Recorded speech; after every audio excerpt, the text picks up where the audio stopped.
자, 이번 시간은요, 169페이지, 168페이지네요. 제2장, 등기의 기간 및 설비. 제2장이죠.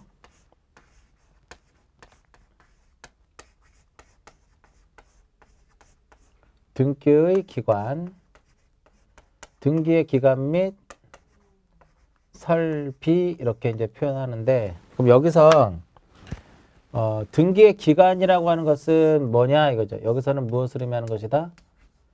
등기소를 의미하는 겁니다. 등기의 기간은 등기소를 의미하는 것이고, 어떻게 구성이 등기소는? 두 가지 개념이죠. 하나는 인적 설비. 하나는 인적 설비하고 그 다음에 무엇이다? 물적 설비. 인적 설비와 물적 설비가 있는데, 요 인적 설비는 무엇을 의미해요? 얘는 등기관을 의미하는 것이고, 물적 설비는 무엇이다? 등기부를 의미하는 겁니다. 그래서 보통 2장은 출제 빈도가 그렇게 높지 않습니다. 근데 출제 빈도가 높지 않지만 반드시 공부를 하고 가야 될 부분이 바로 어떤 부분이에요? 등기부 요거 부분. 등기부. 등기소에서는 이런 걸 봐야 되죠. 자, 등기소의 의의를 보셔야 되고요.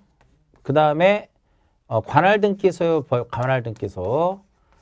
등기소에 대한 내용을 정리해서 보셔야 될 것이고, 등기는 이제 관할을 해서 관할 등기소가 써야 되는데, 이것에 뭐가 있어요? 예외 규정이 있죠. 그 예외 규정이 바로 뭘까요? 관할을 무엇하는 거? 관할을 지정받는 거하고 관할의 무엇이다? 위임에 대한 거. 그 다음에 기타적으로 관할의 전속. 관할이 바뀌는 거죠. 관할의 전속. 이것을 관할의 무엇이라고 한다? 관할의 변경이다 라고 얘기를 하고요. 마지막으로 등기 사무의 정지. 등기 사무의 정지 이렇게 보는 거고, 그 다음에 등기관에서 이제 보셔야 되고, 요즘에 한 10년 동안의 등기관에 대해서는 거의 10년에 걸쳐서 거의 시험에 나온 적이 없어요. 그리고 왜 등기관은 시험에 잘 안 나오느냐? 실질적으로 등기관을 어떻게 시험에 낼 만한 것들이 별로 없거든요. 별로 없다라는 거죠. 그래서 등기관에 의의하고, 등기관에서는 의의하고 업무 처리 제한, 업무 처리의 제한, 그 다음에 등기관의 책임 이렇게 했는데, 여기서는 이제 보셔야 될 것이 무엇을 봐야 되냐면은 요거는 봐야 돼요. 업무 처리 제한. 요 부분은 좀 보셔야 되겠고요. 그 다음에 이제 나오는 것이 이제 등기부에 대한 것인데, 요 등기부 쪽에서 중점적으로 보시라 그랬죠. 이 부분은 좀 중점적으로 봐야 되는데, 어떤 것들을 봐야 되냐면은 등기부가 뭐냐? 의의. 그 다음에 등기부를 어떻게 편성할 것이냐? 편성. 물적 편성주의라고 그랬죠. 그리고 등기부 어떻게 구성이 돼야 될 것이며 어떠한 내용을 담고 있느냐. 요 등기 기록에 대한 거죠. 구성과 내용은 등기 기록, 어떻게 구성이 되어 있고 어떠한 내용을 가지고 있느냐. 그 양식을 보시라는 거죠. 그리고 관리하고 공개. 아마 이제 공개 쪽에서 나올 확률이 높은 부분이죠. 그러니까 여기서는 구성하고 내용하고요. 공개 쪽이 가장 시험에 나올 확률이 높은 그런 부분인데, 이 공개는 두 가지예요. 증명서 발급에 대한 내용하고, 그 다음에 또 하나는 무엇이다? 열람에 대한 거. 시험에 나오면 이쪽이에요. 이쪽 아니면 이쪽. 이쪽을 우리가 1장에서 어느 정도 해드렸었죠. 제2장은 등기의 기간 및 설비는 이러한 내용들을 정리하는 것이다 이겁니다. 그래서 등기소하고 등기관에 대한 것은 앞에 우리가 기본 과정에서 자세히 설명해 드렸으니까 여기서는 책을 한번 보는 거로 갈게요. 자, 169페이지로 봅니다. 관할 등기소라고 나와요. 관할 등기소. 자, 등기 사무는 어디 가서 하는 거야? 등기 사무는 어디 가서 해라? 관할 등기소에 가서 해라 이겁니다. 즉 관할 등기소라고 하는 것은 그 부동산 무엇을 관할하는 거야? 부동산 소재지를 관할하는 곳에 가서 해야 된다라고 하는 개념이에요. 그 지방 법원, 그 지원 또는 등기소에서 담당한다 이겁니다. 됐고요. 근데 관할 지정에 관할 등기소에 무엇이 있다? 예외가 있더라 이겁니다. 그 예외 바로 관할의 동그란 등기법 제7조 관할 등기소의 2항에 보시면 부동산이 여러 등기소의 관할에 걸쳤을 때, 즉 관할의 지정은 이런 개념이죠. 건물이 이렇게 걸쳤다 이거예요. 건물이 이렇게. 여기도 등기소가 있고 여기도 등기소가 있더라 이겁니다. 그럼 이 건물은 도대체 어디 가서 등기를 해야 될 것이냐 이겁니다. 그럴 때는 관할을 무엇을 받아야 된다? 지정을 받아야 된다. 관할 지정. 그래서 관할의 지정권자 핵심을 바라보다 관할의 지정권자는 누가 되는 것이다? 상급 법원장. 상급 법원장이 관할의 무엇이 된다? 지정권자가 되더라 이겁니다. 8조 관할의 위임. 관할의 위임이더라 위임. 위임권자는 누구예요? 관할의 위임권자는 대법원장이다. 이게 핵심이죠. 관할의 위임권자는 누구예요? 대법원장이다 이겁니다. 그 관할의 위임은 도대체 어떤 거냐면 이런 경우죠. 이렇게. 자, 이쪽에 있는 사람들은 여기 등기소가 여기 하나 있어. 그럼 여기에 강도 있고 산도 있고 굉장히 요쪽 지역은 엄청 멀리 떨어져 있죠. 그럼 우리가 가는 것도 되게 힘들어. 근데 여기 옆에 뭐가 있어요? 이렇게 등기소가 이렇게 하나 딱 있습니다. 그 대법원장은 이쪽은 이쪽에서 관할을 하지만 등기 사무라든지 기타 등기 사무가 좀 곤란하니까 이쪽 가서 등기를 해라라고 해주는 거죠. 이게 바로 뭐야? 관할의 무엇이다? 위임이야. 그 관할의 위임에서 가장 중요한 건 뭘까요? 대법원장이에요. 관할의 위임권자는 누가 된다? 대법원장이다. 이것만 하나 기억하시면 됩니다. 자, 9조 관할의 무엇이다? 관할의 변경입니다. 그럼 여기서 A고 여기 B라고 가정을 하게 되면 기존에 여기서는 A에서 관할을 했었죠. 근데 대법원장이 관할을 위임해 줬잖아. 이것도 하나의 바로 뭐야? 관할이 뭐가 되는 거야? 변경이 되는 것이다 이겁니다. 그래서 어느 부동산의 소재지가 다른 등기소의 관할로 바뀌었을 때는 이게 굉장히 중요합니다. 자, 여기서 보세요. 현재 여기서 관할을 하고 있었잖아 지금. 근데 대법원장이 이쪽 가서 위임을 줬죠. 위임도 관할의 위임도 하나의 어디에 속하는 거야? 관할의 변경에 속하는 겁니다. 그럼 당연히 여기에 있는 권한을 이쪽에다 넘겨주는 무엇을 해야 돼? 권한을 넘겨주는 조치를 해야 된다 이거예요. 됐죠? 그거.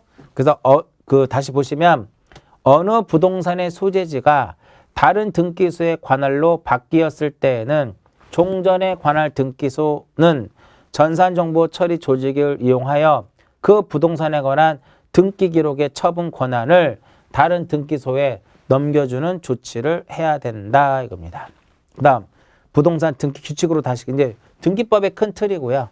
등기 규칙으로 가서는 이제 관할의 무엇이다? 지정입니다. 관할의 지정. 자, 걸쳤죠? 그럼 무엇을 해라? 신청을 해라. 누구한테 신청을 해요? 상급 법원장에게 신청을 합니다. 그럼 상급 법원장이 관할을 무엇을 해줄까요?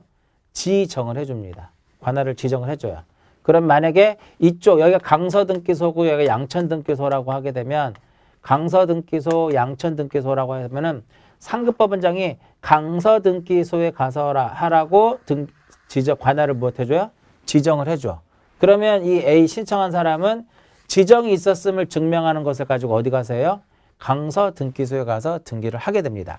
여기서 등기가 완료가 되면 양천등기소에다가 알려줍니다. 왜? 중복등기가 발생하면 안 되기 때문에. 자, 1항을 봅니다. 1항.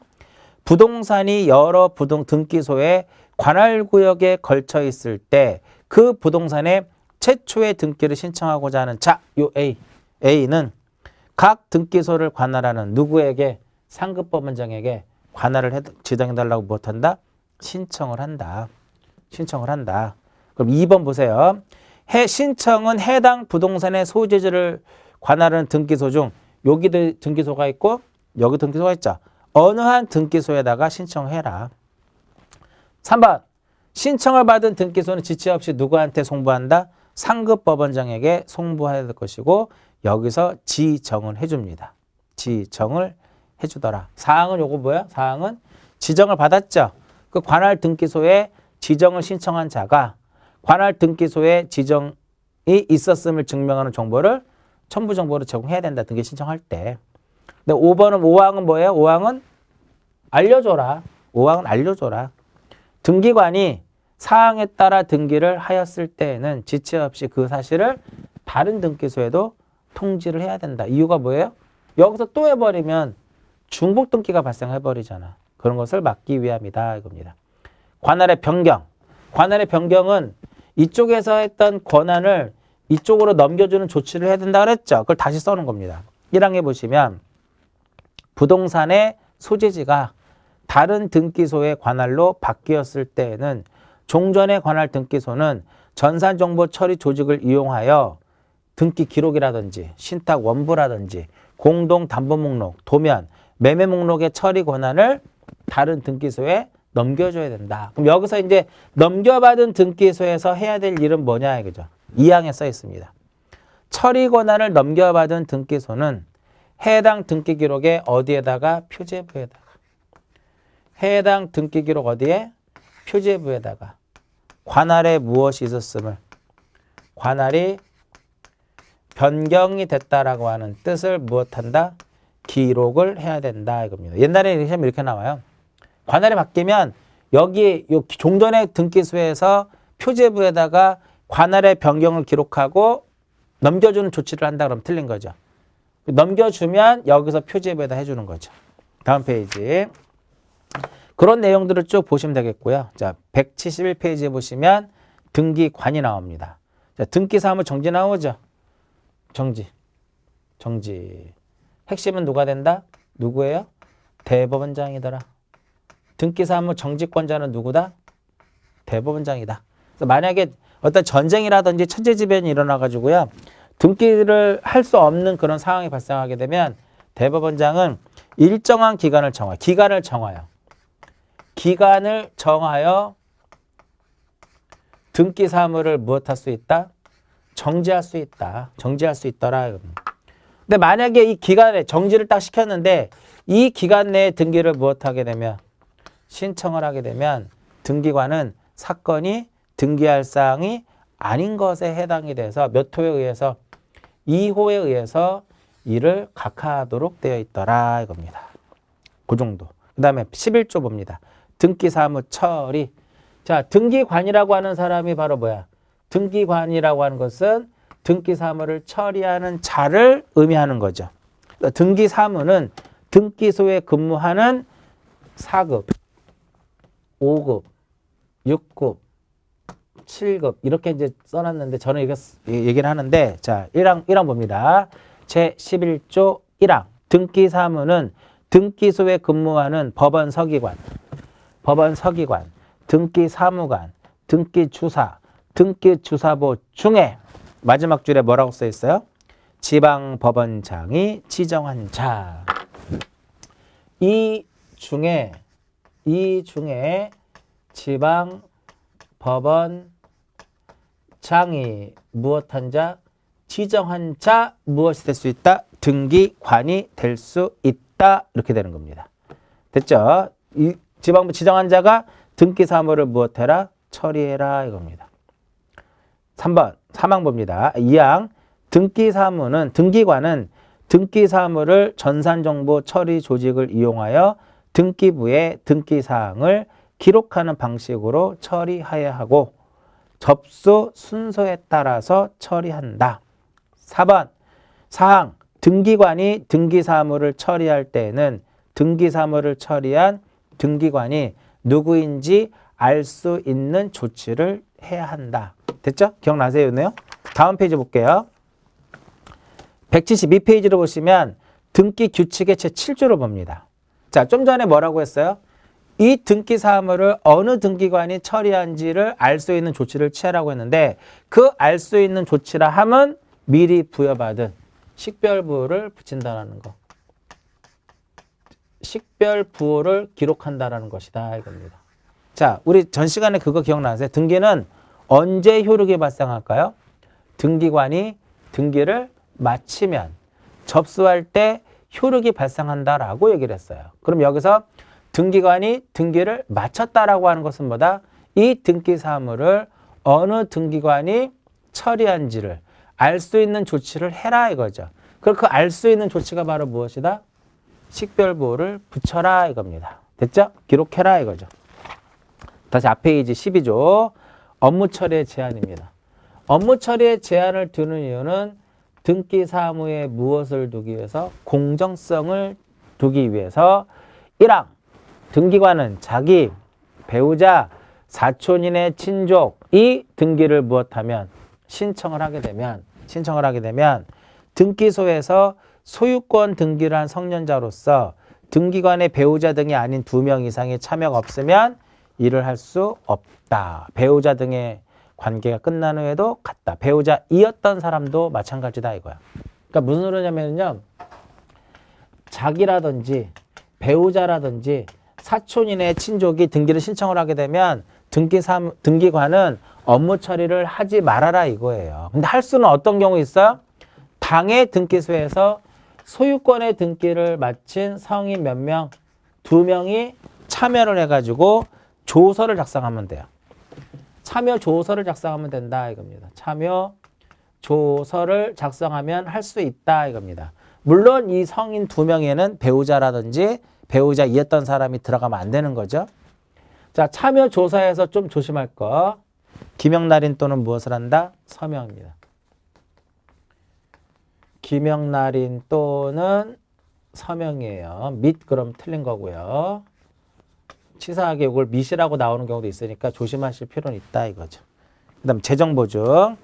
자, 여기도 재정보증 하나 더 보셔야 돼. 재정보증은 이제 누가? 법원 행정처장. 법원 행정처장은 등기관의 재정보증에 관한 사항을 정하여 운영할 수 있다 이겁니다. 그 다음에 참여 조서 작성 방법. 몇 명이라 했어요? 2명이라 그랬죠? 거기에 이제 신청인의 성명과 주소. 그냥 한번 읽어보시면 돼요. 중요한 거 아니고요. 자, 그 다음에 이제 제 구조를 보시면 등기정보중앙관리소와 전산운영책임관이 있습니다. 1항에 보시면 전산정보 처리 조직에 의하여 등기사무의 처리에 지원, 등기부의 보관 및 관리, 등기정보의 효율적인 활용을 위하여 법원 행정처에 무엇을 둔다? 등기정보 중앙관리소를 둔다. 줄여서 그냥 뭐라 그래요? 중앙관리소. 시험에 잘 안 나왔던 지문들이기 때문에요.